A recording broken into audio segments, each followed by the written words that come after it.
What's good, YouTube? It's your boy Pro Winston. Yeah, I haven't said that in ages. I was probably fatter back then. All right, Patrick Hoban. Besides what we just found out in the dictionary about, there's a definition to Hobaning. A lot of players in the game wants to know how you got where you are. Well, like I said in the deck profile, there was like a really long period of time where I would consistently almost get there and then not. like, but I think I read this book. It was called Next Level Magic, and it is a magic book. But you don't really have to know how to play magic. Like I don't actually know how to play magic, but all the concepts are the same. Like card advantage, tempo, all that is the same, and it doesn't tell you what to think. It tells you like how to think about things instead, so that you can think for yourself. And I read that book and it just made a lot of sense, and then it kind of spiraled from there, I guess. So, I remember, well, I was talking to the other legends in the game. There's a legend next to me, actually.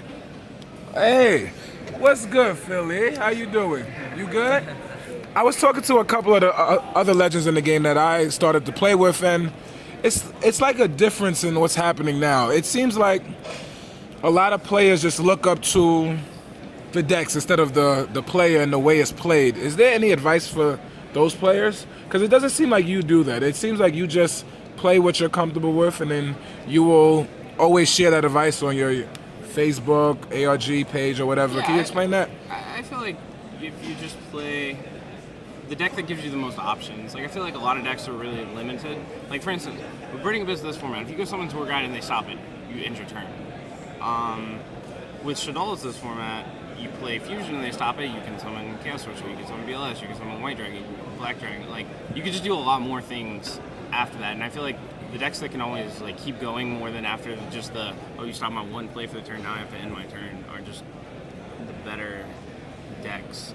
And I would always like gravitate towards whatever can do the most things, I guess. Okay, and as far as preparation for the event, I noticed that you don't prepare like other people. I mostly play with the Leverets and Desmond. And Desmond. Yeah, we play like a lot, but what we do is we don't play like normal games of Yu-Gi-Oh! We'll play with both of our hands face up and both of our sets face up, and then we'll just talk about the right play in every scenario, and we'll pretend as if we don't know what they're playing, and then we'll just talk about what the cards could be, and then when we get to the tournament, it just kind of like carries over, and it just becomes really obvious about like what cards they have in their hand or why they got Graph instead of whatever, and I guess it just like carries over into the actual tournament. Granted. What allows you to continue to push in the event to go for gold? For example, most people, when they win like one event, they just go and then like they just don't care about like just succeeding because they already won. They already did it. Whatever it is, they already did it. Whereas when you won, you just keep on winning, and how is this possible? All right, so when I was growing up, it wasn't really like get up on Saturday morning, go watch cartoons. It was like get up on Saturday morning, go read metagame. And I remember I feel that like a lot of people did that as well, but then it was just reading about people like Philly that we just saw, and Dale and Lazaro and Adam and all of them, and like Iman. they all just did so much, and then I just like have a list of things that I want to do in the game. So like I did too, until I lost to Jeff Jones in the finals, and then and so like I don't know, just wanting to accomplish all of those different things keeps me wanting to win more, I guess. So it's not about winning to you, it's just about reaching the goals that you have set. Yeah.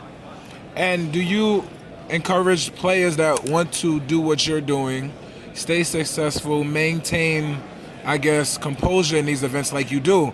There was a time where we remember you getting upset one event many years ago, and then now if you lose, you just keep it pushing. Like yeah, I mean, you gotta.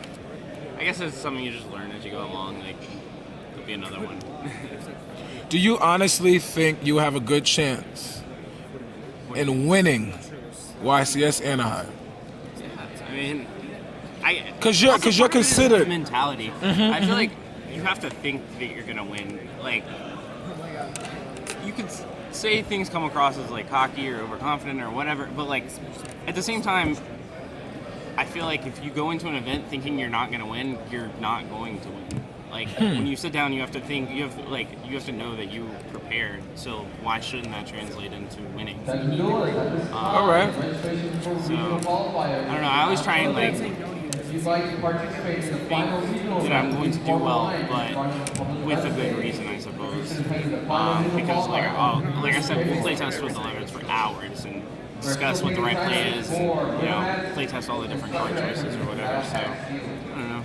But like again, the odds of winning any one event are just really, really small. So. Well, it seems like when everyone sees you in the top cut, like it's just they just automatically proclaim that you will be champion. Like it's.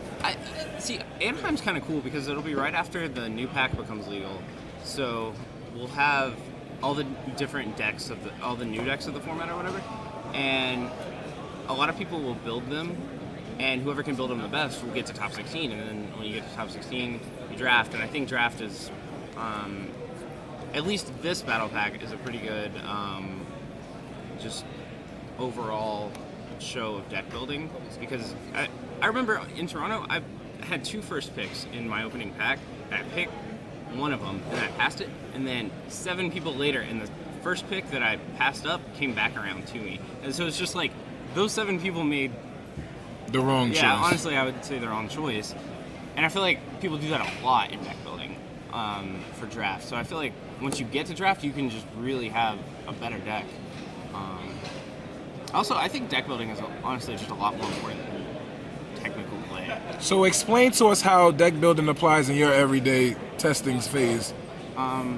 So when you go into an event, if you're playing like the exact same deck as everybody else, so like for instance, this event, I didn't top. I had the same deck as I did in Toronto. Like I didn't really have an edge over the other people. But I felt like in Toronto, where other people didn't know about this deck, I could, play 3 Super Poly where they're playing 1, maybe 2, and you just have an advantage when you have like the better cards almost and the better combos. And you can do more things, and I feel like this event I didn't really have that honestly, just because nothing changed really. The ban list didn't change very much. But whenever you can come into an event with an advantage like that, then I think it's huge. Like when I played at Nationals with Dragon Rulers, I main decked Vanity's Emptiness, and no one else did. And I played 11 mirror matches, and then I won them all.